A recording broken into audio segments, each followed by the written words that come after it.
Hi. I feel like this video has been such a long time coming. I feel like we all kind of felt it, but now that I'm actually making the video, it feels really strange. But I wanted to sort of make a proper goodbye video and thank you video, and explaining kind of just what happened, why I feel the way I feel, and also let you guys know that I am completely okay. I'm actually doing really, really well right now. So thank you so much to everyone who's sent me messages asking me if I'm okay or comments that were concerned. I really appreciate it, and I'm sorry if I caused any confusion or worry amongst you guys. That was not my intention. But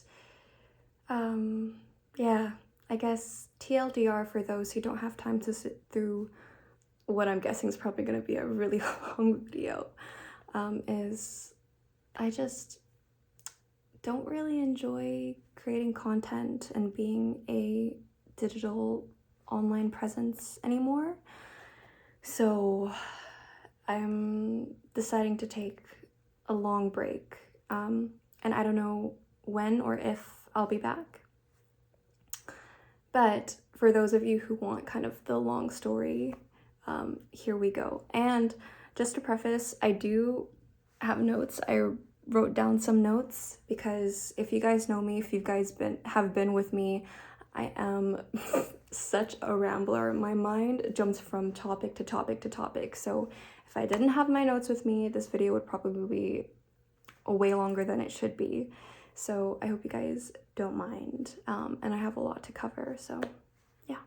So as you all might know, I started my ASMR content creation journey in June of 2019. And when I started, it wasn't supposed to turn into anything. I actually just started creating because I loved being in front of the camera. I loved connecting with you guys. I loved just being my authentic, true self and just like chatting as if we were having a sleepover. And it was just for fun. It was purely a hobby.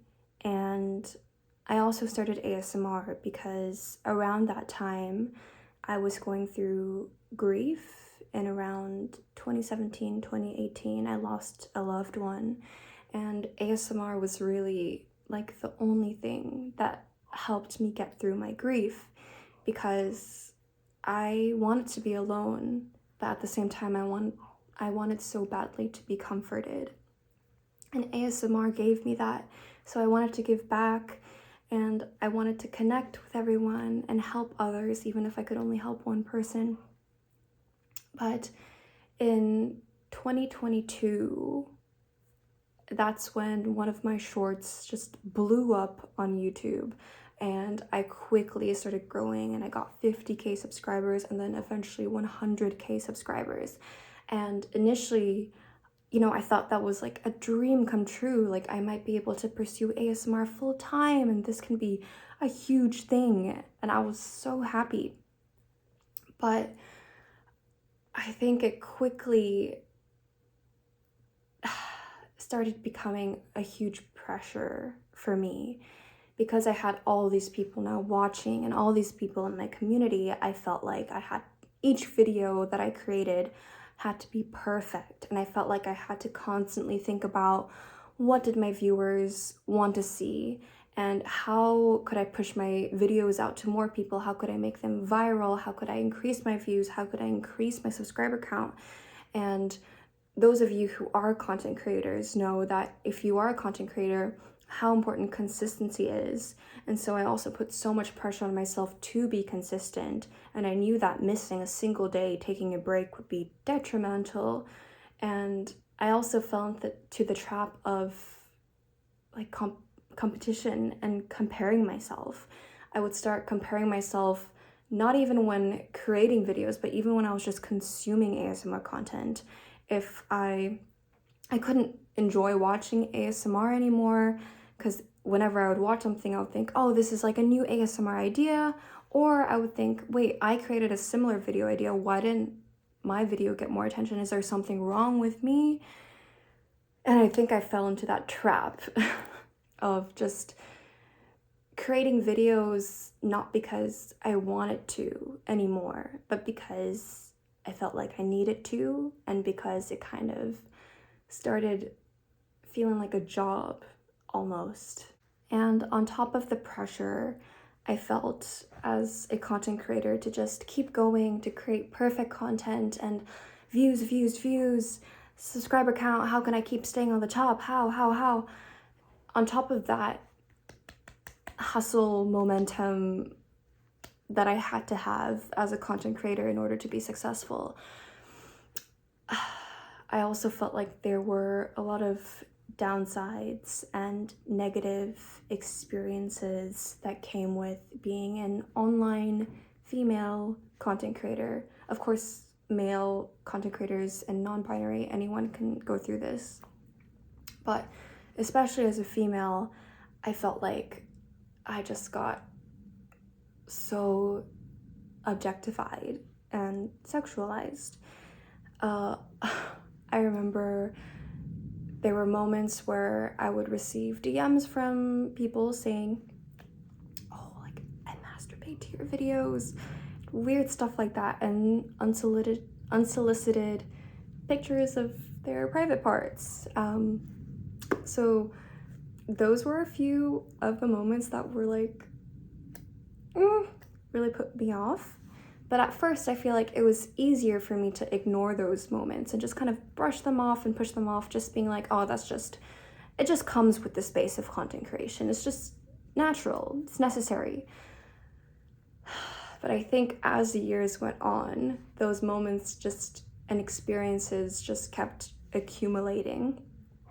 And on top of sexualization, objectification, those experiences, I also experienced the scary reality of parasocial relationships. I remember there was this one subscriber who got really, really attached to me and would send me emails again and again and again. And at first, I tried to respond, I tried to be kind, but eventually they just wanted more and more. And when I couldn't give them the attention that they wanted, they kept coming back, but in the form of hate comments, some really, really nasty hate comments. And even when I would block them, they would create new accounts and they would even join my Patreon and keep leaving hate comments. So parasocial relationships, that became a really scary part of content creation for me. As well as one time there was somebody who tried to impersonate me, who created fake accounts, fake Moonlight Tingles accounts and emails, reached out to small businesses and scammed them, saying that, hey, if you send me a free product, I'll create a video. That wasn't me. And some of those businesses actually started creating videos exposing me, saying, hey, Moonlight Tingles is a scammer. But I didn't even know that was happening.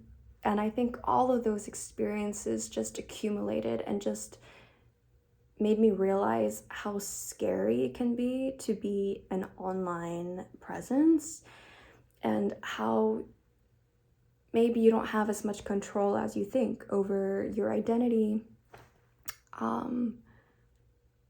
And I think that just the gravity of being a content creator was just something that I never knew or really grasped when I was 16 and when I started creating content.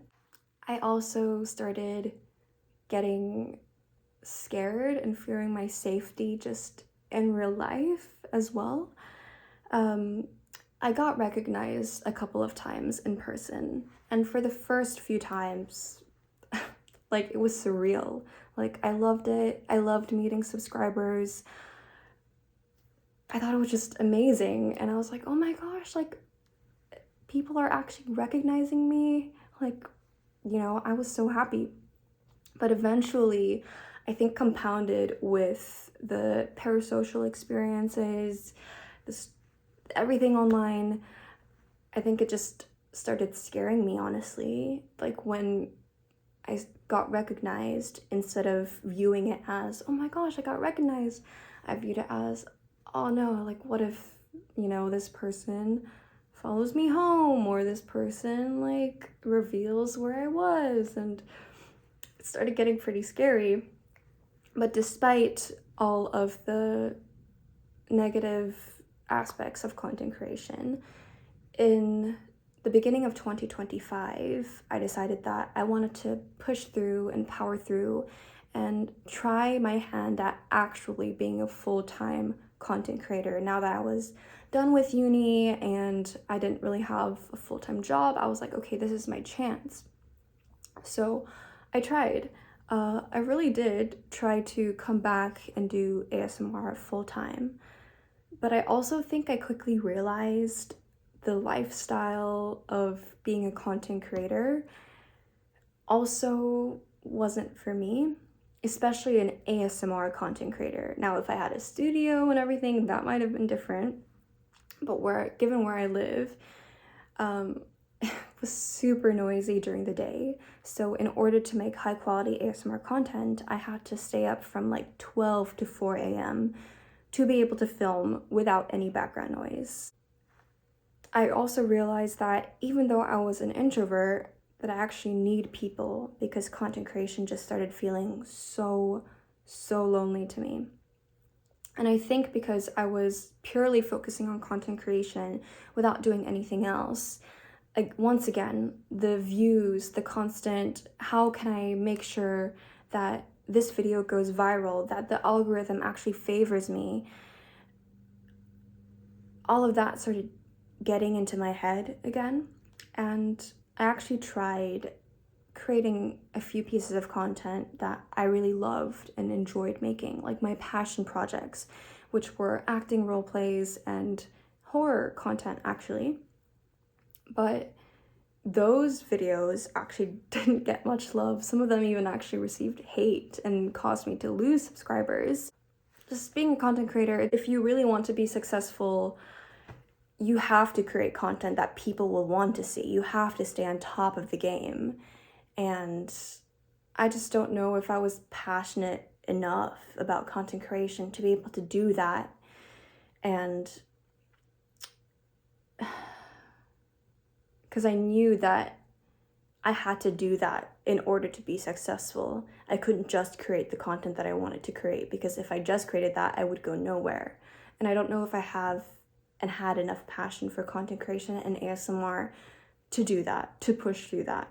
And somewhere along the way, I think I also started to despise social media in itself, not just content creation, but social media, because social media is all about, you know, how do you hook the viewer in within the first 3 seconds? What hook are you going to use? How do you keep them engaged throughout the video? How do you keep them addicted? How do you keep them watching again and again and again?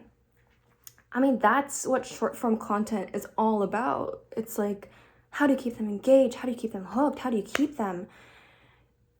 And those hooks, it just started feeling really inauthentic to me, because I would want to create a video and then I would think, oh wait, no, but I have to have a hook to reel my viewers in. And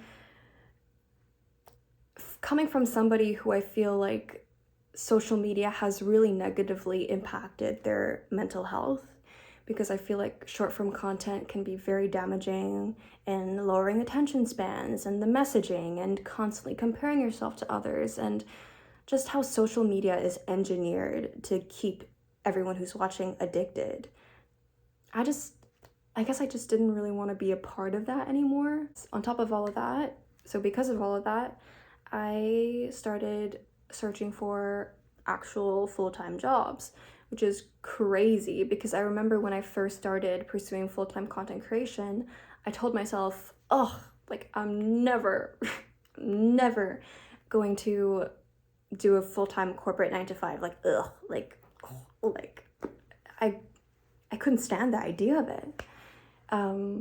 But alas, I found a job towards the end of December, beginning of 2026. And I actually really enjoy it, which is crazy because I didn't think I would. But the stability it gives, the work-life balance, being able to work with people, and being able to kind of shut my brain off once I come back home instead of constantly thinking about what's the next video idea, because it was really hard for me personally to separate those. I just realized, at least for now, I really, really enjoy working in corporate, and which I never would have thought, but I do. Crazy. I think now I'm also a bit more worried about how people would perceive ASMR. I remember there was this one interview I had when I was job searching, and because I was very proud of my ASMR channel, I was very open about it. And so the CEO of that company actually asked to see my YouTube channel, so I was like, sure. And he took one look at it and said, "What is this? It looks like you're doing adult content."